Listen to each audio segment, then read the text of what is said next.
नमस्कार, जय भवानी दोस्तों। स्वागत है आपका फिर से आपके अपने YouTube चैनल एम्बिशन क्लासेस 2019 में। तो दोस्तों, जैसा कि हम हर क्लास से अलग अलग टॉपिक लेके आ रहे हैं, तो आज भी हम एक नया टॉपिक लेके आए हैं। ये टॉपिक्स थर्मोडाइनमिक्स से रहने वाला है क्लास 11th से। ओके, तो दोस्तों टॉपिक का नाम हमारा होगा आज कुछ डेफिनेशंस होंगी हमारी। क्या होंगी? डेफिनेशंस। क्योंकि पहले में डेफिनेशंस के बारे में जानना बहुत ही ज़्यादा ज़रूरी होता है, क्योंकि अगर डेफिनेशंस नहीं पता होगा तो हम लोग जल्दी से नहीं कर पाते हैं। ओके दोस्तों, तो दोस्तों हम डिस्कस करने वाले हैं डेफिनेशंस पर। थर्मोडायनेमिक्स में से कुछ डेफिनेशंस आएंगी तो उस पर डिस्कस करने वाले हैं आज हम। तो दोस्तों बिना देर किए, बिना डिले के हम अपना टॉपिक स्टार्ट करते हैं। तो बने रहिएगा हमारे साथ में। तो बात करते हैं, सबसे पहले हमारे कुछ टॉपिक्स होंगे। फर्स्ट ऑफ ऑल हमारा आएगा intensive property. Intensive property second हमारा रहने वाला है, यहां पर लिख देते हैं first of all the intensive property. Intensive property, intensive property. Second one is extensive property. Extensive property. Third one is what? Third one हमारा रहने वाला है state function. State function. Fourth रहने वाला है पाथ फंक्शन। और फिफ्थ रहने वाला है हमारा हीट। सिक्स रहने वाला है हीट कैपेसिटी। और सेवंथ हमारा रहने वाला है specific heat capacity. Specific heat capacity. और एट्थ रहने वाला है molar heat capacity. Molar heat capacity. तो दोस्तों आज हम इतने पोर्शन पर डिस्कस करने वाले हैं। तो ये हमारे कुछ टॉपिक रहने वाले हैं। सबसे पहले हम बात करने वाले हैं इंटेंसिव प्रॉपर्टी के बारे में। एक्चुअली इंटेंसिव प्रॉपर्टी होती क्या है? तो कुछ ऐसी प्रॉपर्टीज़ होती हैं जो किस पर डिपेंड करती हैं, जो किस पर डिपेंड नहीं करती। एक तो मैटर का कोई भी साइज हो या फिर उसकी क्वांटिटी हो, कोई भी वेट वगैरह पर उस पर डिपेंड नहीं करती है, मास पर डिपेंड नहीं करती है। हम कहते हैं कि उसके अमाउंट पर डिपेंड नहीं करती है। ठीक है, जैसे अगर बात करते हैं डेफिनेशन की, means those properties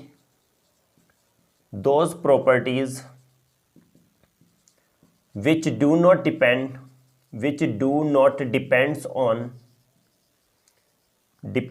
on the quantity or what? Quantity or size of the matter। किसी भी, हमने कहा ऐसी प्रॉपर्टी जो किस पर, मैटर के साइज या क्वांटिटी पर डिपेंड नहीं करती, known as such properties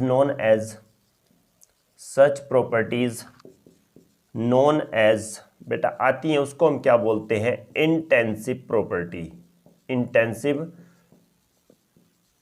properties. Okay, क्या कहलाती है वो? Intensive properties. अब कौन सी ऐसी प्रॉपर्टी होती है, जैसे कि टेम्परेचर हो गया, प्रेशर हो गया, ये क्या होते हैं?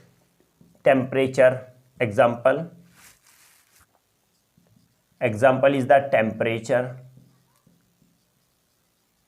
टेम्परेचर हो गया, प्रेशर हो गया, coma ETC।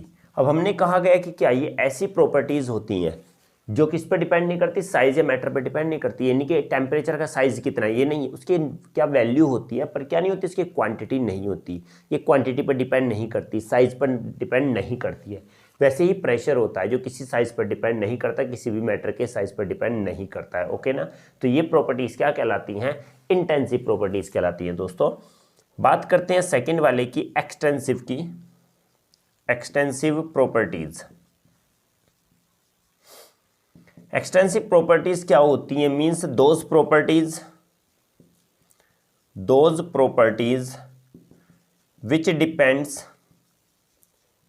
which depends on the quantity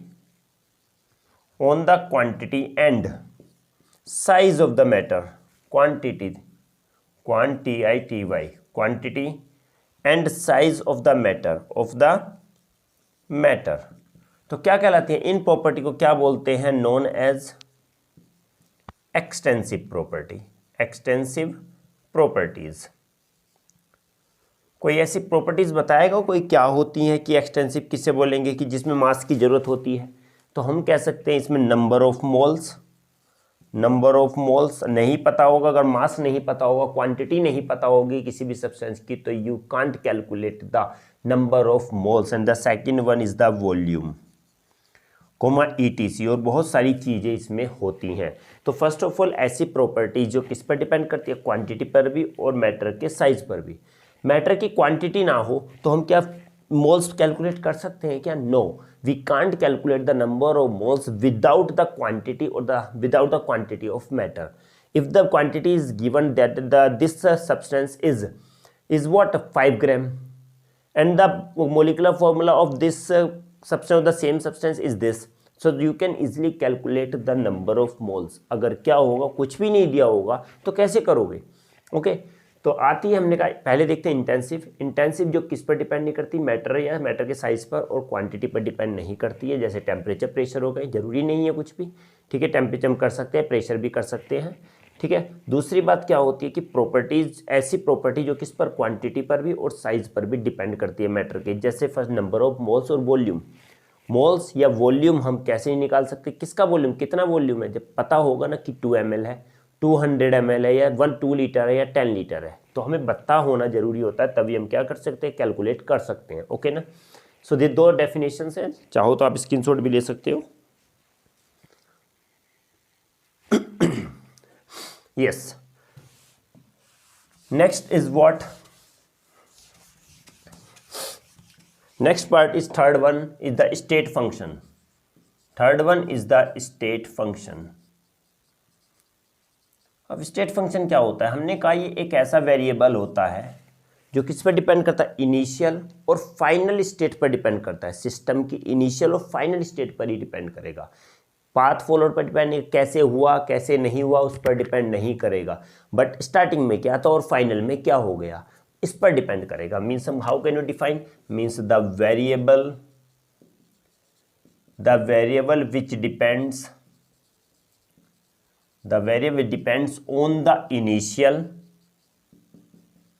on the initial and final state of the system. Is it clear? Of the system, initial और फाइनल स्टेट पर डिपेंड करता है सिस्टम की, but not depends on path followed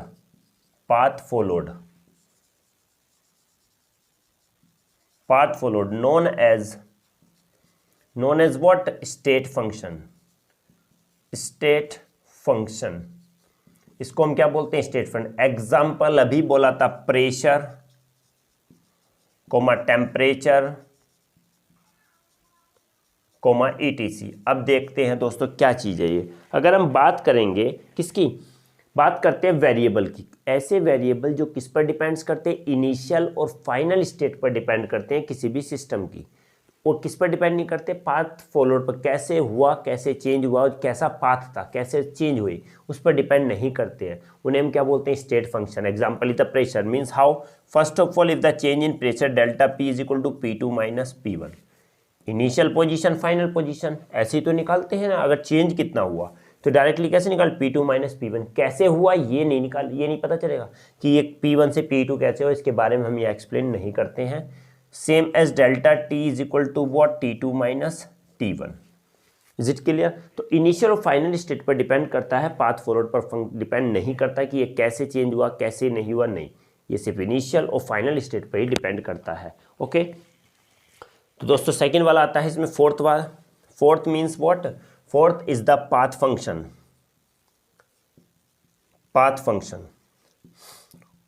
how can you define? Means the variables और values which depends on the path followed known as path function।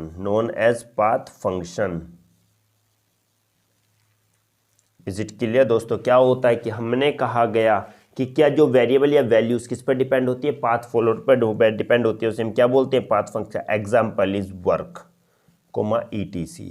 अब work आता है, work क्या है, वर्क हो रहा है, वर्क पे कैसे कैसे होता है, किस क्या क्या स्टेप्स होते हैं, किस किस तरीके का वर्क होता है, तो उसको पूरे को एक्सप्लेन करता है। ये इनिशियल फाइनल पर डिपेंड नहीं करता। ये नहीं लिखते W इज इक्वल टू क्या, delta W is equal to W2 minus W1, ये नहीं होता है, क्योंकि वर्क क्या होता है, कभी भी क्या इनिशियल और फाइनल पर डिपेंड नहीं करेगा। वर्क पूरा क्या करता है, पाथ फॉलोड पर डिपेंड करता है कि कैसे कैसे वर्क हो रहा है, कौन कौन सा वर्क हो रहा है, कैसे हुआ, क्या क्या उसमें चेंजेस हुए, ठीक है, कैसे पोजीशन हुई, चेंज हुई, क्या क्या हुआ, तो सारा किस पर डिपेंड करता है, पाथ फॉलोड पर। तो ऐसे वेरिएबल या वैल्यूज जो किस पर डिपेंड करते हैं, पाथ फॉलोड पर डिपेंड करते हैं, पाथ फंक्शन पर डिपेंड करते हैं, उसे हम क्या बोलते हैं, पाथ फंक्शन। पाथ फॉलोड पर डिपेंड करेंगे, उन्हें पाथ फंक्शन बोलेंगे। एग्जाम्पल आता है इसमें वर्क।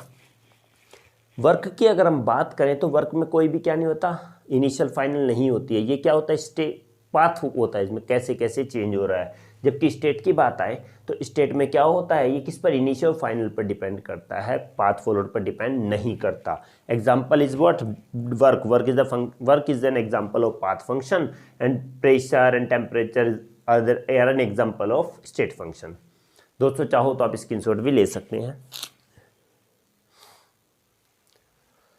ओके तो दोस्तों बात करते हैं फोर्थ वाले की, सॉरी फिफ्थ वाले की। फिफ्थ में क्या आएगा दोस्तों, हमारा फिफ्थ आने वाला है heat. Heat, first of all heat के बारे में बात करते हैं। हीट क्या, एक्चुअली टेम्परेचर की बात कर रहे हैं। तो टेम्परेचर में क्या लिखेंगे, टेम्परेचर क्या बताता है, temperature is the degree of, temperature is the measure of degree of hotness और कोल्डनेस। कोई भी चीज कितनी गर्म है और कितनी ठंडी है, ये कौन बताता है, इसको मेजर करने वाली डिग्री को हम क्या बोलते हैं, टेम्परेचर बोलते हैं। तो how can you right the temperature definition, temperature is the measure of degree, is the measure of degree of hotness or coldness।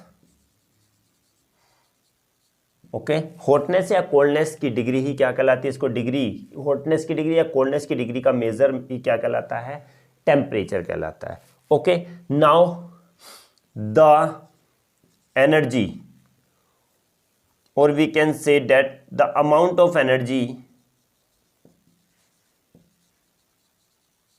which follows,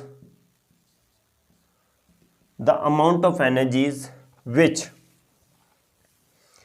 flows from system to surrounding, system to follows between लिखेंगे, flows between flows FLOWS, flows बहना, flows between system and surrounding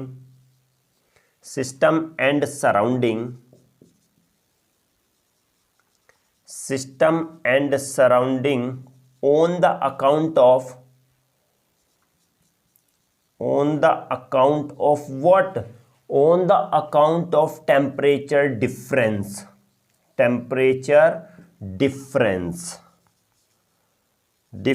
हमने कहा गया दो चीज़ें, अगर एक ये है और एक ये है, इसका टेम्परेचर 10 डिग्री है, इसका 50 डिग्री सेल्सियस है, तो टेम्परेचर किस साइड से मूव करेगा, इस साइड से इसमें को क्या करेगा, मूव करेगा। डिफरेंस है, डिफरेंस जब होगा तभी क्या करेगी, एनर्जी फ्लो करती है, किसके बीच में, सिस्टम और सराउंडिंग के बीच में। ओके, हमने बात कहा the amount of energy which flows between the system and surrounding. जो अमाउंट ऑफ एनर्जी किसके बीच में फ्लो होती है, सिस्टम और सराउंडिंग के बीच में फ्लो होगी अमाउंट ऑफ एनर्जी, किस, on the account of temperature difference. Temperature difference होने की वजह से then known as what, heat. Known as क्या कहलाती है बेटा, हीट कहलाती है।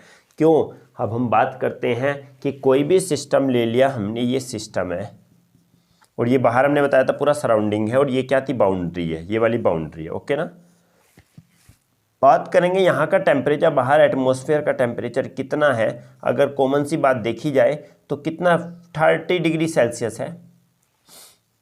समझ के चलना, ये वाला टेम्परेचर क्या है, अगर वाटर है इसके अंदर, इसका टेम्परेचर कितना है, 5 डिग्री सेल्सियस है। तो उस कंडीशन में अगर उस वाटर को रखेंगे कहाँ पर, उस ठंडे पानी को 5 डिग्री सेल्सियस वाले वाटर को एटमॉस्फेयर में रखते हैं, तो क्या होता है, बाहर से टेम्परेचर आ के यहाँ पर आता रहेगा, बाहर से अंदर की तरफ क्या करता रहेगा, मूव करता रहेगा। और कब तक करता रहेगा, जब तक इक्विलिब्रियम अटेन नहीं हो जाता, जब तक इसका भी 30 डिग्री सेल्सियस और बाहर का भी इक्वल 30 डिग्री सेल्सियस नहीं हो जाता, तब तक बाहर से अंदर को मूव करता रहेगा। और क्यों कर रहा है, क्योंकि सिस्टम और सराउंडिंग के बीच में किसका डिफरेंस हो रहा है, टेम्परेचर का डिफरेंस हो रहा है। और यही अमाउंट ऑफ एनर्जी फ्लो होती है सिस्टम और सराउंडिंग के बीच में टेम्परेचर डिफरेंस होने की वजह से। तो इसी अमाउंट ऑफ एनर्जी को क्या कहा जाता है दोस्तों, हीट कहा जाता है। इसको क्या कहा जाता है, हीट कहा जाता है। आई थिंक समझ गए होंगे। ओके, बात करते हैं नेक्स्ट इसकी। तो it is denoted bye Q, small Q. इसको कैसे डिनोट करते हैं, स्मॉल क्यू से। एक और बात आती है, if the transfer of heat from surrounding to system. अगर हमने बात करते हैं कोई भी, ये है सिस्टम, अभी बोला कि हमने ये वाला सिस्टम है कोई, यहाँ पर नहीं करते, इस जगह ही बना देते हैं, अभी फिर रफ कर देंगे। तो ये सिस्टम है, if the transfer of heat from surrounding, अगर बाहर से सराउंडिंग से हीट इसके अंदर आ रही है, अगर सराउंडिंग से हीट इसके अंदर आ रही है, तो क्यू क्या होगी, ये सिस्टम क्या कर रहा है, क्यू को, क्या हीट को एब्जॉर्ब कर रहा है। और जब एब्जॉर्ब करता है तो इस केस में क्यू की वैल्यू पॉजिटिव होती है। क्या होती है, पॉजिटिव, क्योंकि इस समय ये क्या कर रहा है, सॉल्यूशन हीट एब्जॉर्ब कर रहा है। जब ये सॉल्यूशन हीट निकालेगा तो निकालने का मतलब एक्सो है। तो एक्सो कैसे होगी, निगेटिव से होगी। जब ले रहा है तो एंडो है, एंडो को कैसे करेंगे, पॉजिटिव से करेंगे। Is it clear. इस कंडीशन में हीट एब्जॉर्ब कर रहा है ये, because system absorbed heat. So if any system absorb heat then we can say that endothermic, and endothermic always represent with the help of positive sign. Is it clear? And when the systems release energy into the atmosphere, then in this case the reaction is what, the process is exo. And exo, we have already know that the exothermic represented with the help of negative sign. Is it clear? हाँ, तो देखते हैं, एक छोटी सी बात अभी यहाँ पर आएगी, system from surrounding to system, then Q is positive, but whereas if the heat transfer from system to surrounding,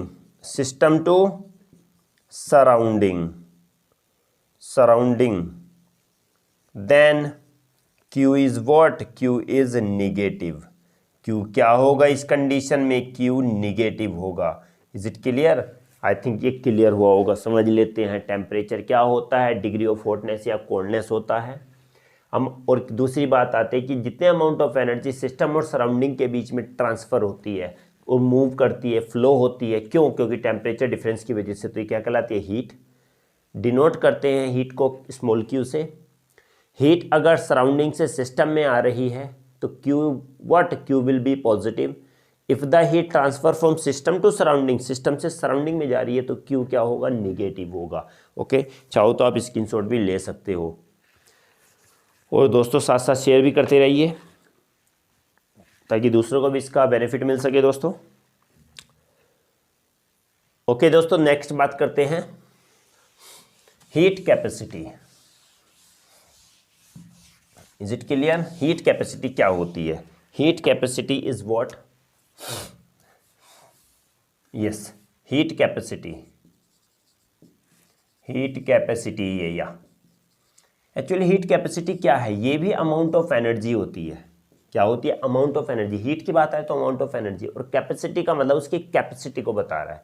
means amount of heat which is required to the temperature which is required to raise the temperature by 1 degree। हमने कहा the amount of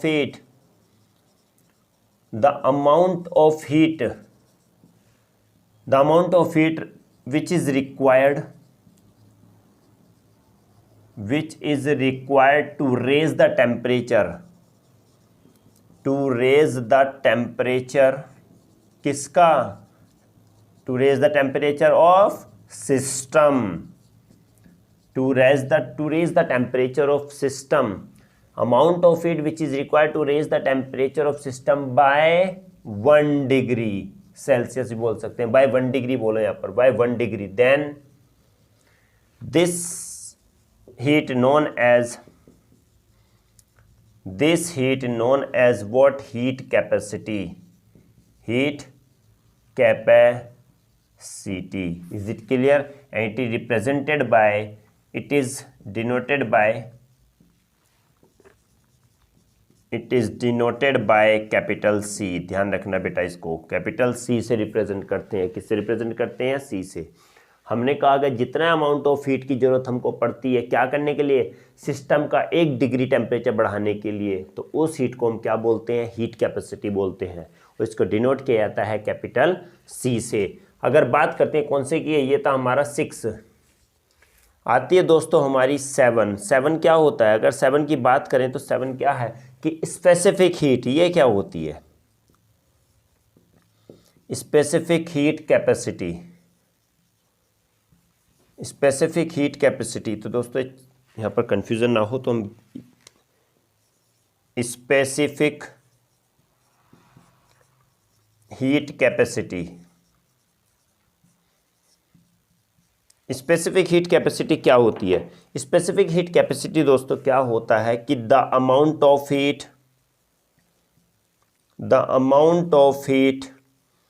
which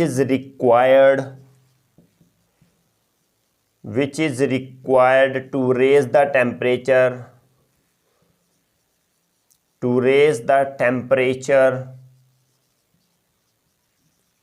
of 1 unit mass by 1 degree, then it is known as what? Specific heat capacity.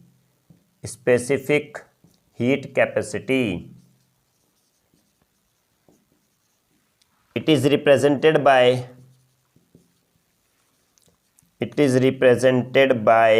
किससे किया जाता है दोस्तों? इसे represent किया जाएगा स्मॉल c से. व्हाट? स्मॉल c से. ओके, तो देख लेते हैं. छोटी सी बात है इसमें, क्या है? ज़्यादा बड़ी बात नहीं है, छोटी सी बात आएगी, देखेंगे क्या है. तो सबसे पहले बात आती है कि the amount of heat which is required to raise the temperature of 1 unit mass. कोई भी 1 यूनिट मास सब्सटेंस है सिस्टम के अंदर, कोई 1 यूनिट मास क्या है? सब्सटेंस है. जब उसका 1 डिग्री टेम्परेचर, सेल्सियस नहीं बोलेंगे, सेल्सियस भी बोल सकते हैं, इसको हमेशा सेल्सियस में लिया जाता है. ओके, जब उसका 1 डिग्री टेम्परेचर बढ़ाना हो तो उस टेम्परेचर बढ़ाने के लिए माना कोई भी सिस्टम ले लिया, ये सिस्टम है, इसका पहले टेम्परेचर 5 डिग्री सेल्सियस था. ठीक है, अब हम क्या कर रहे हैं, बाहर ये पूरा सराउंडिंग है, यहाँ से जब हीट अंदर जा रही है, ये कितना था?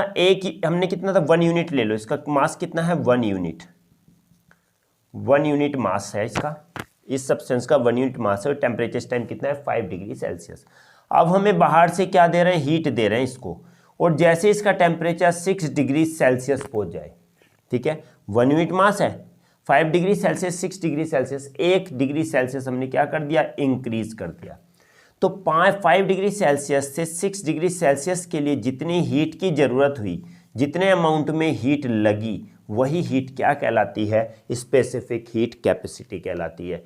1 यूनिट मास का टेम्परेचर 1 डिग्री बढ़ाने पर जितने अमाउंट में हीट की ज़रूरत होती है वही क्या कहलाती है? स्पेसिफिक हीट कैपेसिटी कहलाती है. इसको रिप्रेजेंट किया जाता है स्मॉल c से. ओके दोस्तों, किससे किया जाता है? स्मॉल c से रिप्रेजेंट किया जाता है. ओके, चाहो तो आप इसको स्क्रीनशॉट भी ले सकते हैं. ओके, बात करते हैं आगे वाले पार्ट की. एक होता है 8th पार्ट आता है इसमें, molar heat capacity. Molar heat capacity last point आज का ये हमारा 8 point. Molar heat capacity molar heat capacity same वही होता है जो स्पेसिफिक हीट था, तो इसमें थोड़ा आ जाता है the amount of heat which is required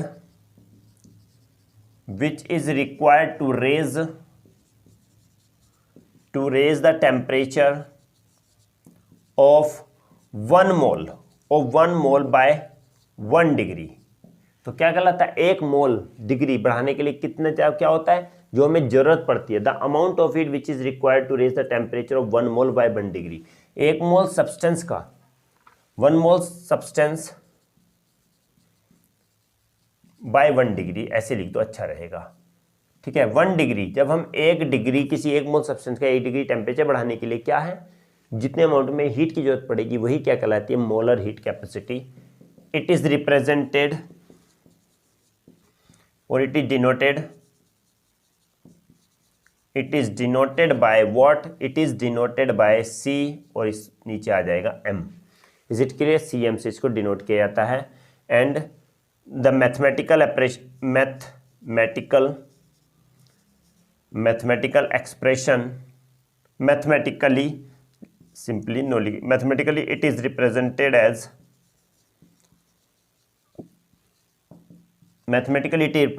Cm is equal to C upon N, where क्या होता है, C is the concentration, no, C is the not concentration, C is the what, heat capacity, and N is the number of moles, okay. चाहो तो आप screenshot ले सकते हैं। देखो सेकंड और बता देते हैं, यो क्या था, इसकी डेरिवेशन जो आती है किसकी, स्पेसिफिक हीट की, 7th वाले की स्पेसिफिक हीट कैपेसिटी का अगर मैथमेटिकली इसको रिप्रेजेंट करें, mathematically it is represented as, mathematically represent कैसे करेंगे इसको करते हैं what, Q is equal to C M delta T, where Q is the what, heat, C is equal to the specific heat, M is the mass, and delta T is what, change in temperature,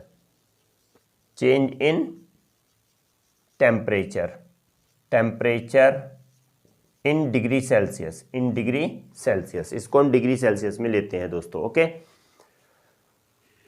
चाहो तो screenshot भी ले सकते हो, okay दोस्तों।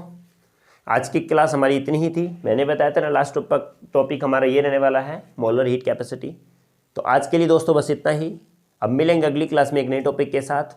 तो दोस्तों अगर समझ में आया हो तो चैनल लाइक, शेयर और सब्सक्राइब जरूर कीजिएगा, क्योंकि आपके लाइक कम आ रहे हैं और सब्सक्राइब का भी ग्रोथ अब कम हो रही है। तो दोस्तों उम्मीद है कि आप हमें सपोर्ट करेंगे और अपने दोस्तों को भी शेयर करेंगे, और जिससे हमें भी अच्छा एक पॉजिटिव मिलता रहे, पॉजिटिव एक रेस्पॉन्स मिलता रहे, इससे हम भी एक एनर्जी आती रहे और हम भी अच्छी वीडियो बनाते रहें। तो दोस्तों उम्मीद है कि आज का टॉपिक भी अच्छा आया होगा। अब मिलेंगे अगली क्लास में एक नए टॉपिक के साथ, एक अच्छी एनर्जी के साथ, एक फुल एनर्जी के साथ। तब तक के लिए दोस्तों जय हिंद।